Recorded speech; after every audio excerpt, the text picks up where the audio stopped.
Voilà, on revient à présent sur ce fait divers à la pointe des pêcheurs à Punaauia samedi matin. Un bodyboarder a été mordu par un requin. Depuis, les plongeurs sont pointés du doigt, le site étant réputé pour la plongée sous-marine. De quoi faire réagir les clubs, mais également les habitués des lieux. Voyez ce reportage de Thomas Chabrol. La forte houle s'abat encore sur le site de Sapinus. À la pointe des pêcheurs, sous la surface, le spot dit de la source est aussi un lieu apprécié des clubs de plongée.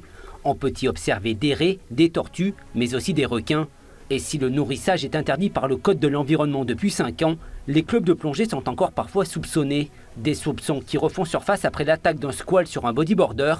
Du côté du syndicat polynésien des clubs de plongée, on se défend vigoureusement. C'est extrêmement injuste et infondé puisque le shark feeding n'est plus pratiqué en Polynésie depuis au moins 4 ans. Il n'y a plus aucun club de plongée aujourd'hui qui pratique le feeding.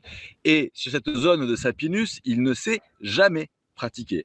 Donc pointer du doigt très rapidement et très facilement les centres de plongée après ce regrettable incident, je trouve ça dommage. Depuis l'accident, interdiction d'aller à l'eau, une mise en garde qui n'est pas totalement respectée.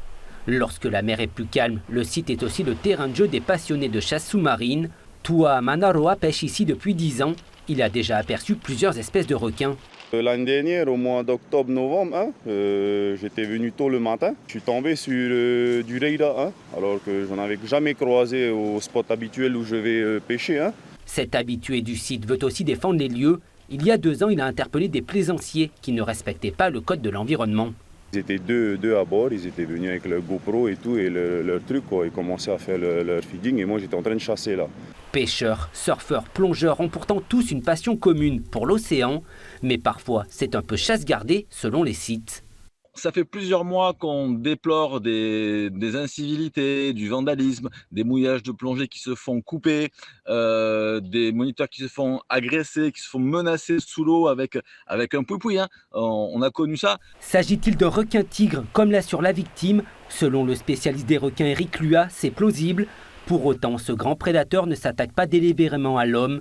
Rappelons que la Polynésie est un sanctuaire pour les requins et que les attaques sont extrêmement rares dans nos eaux.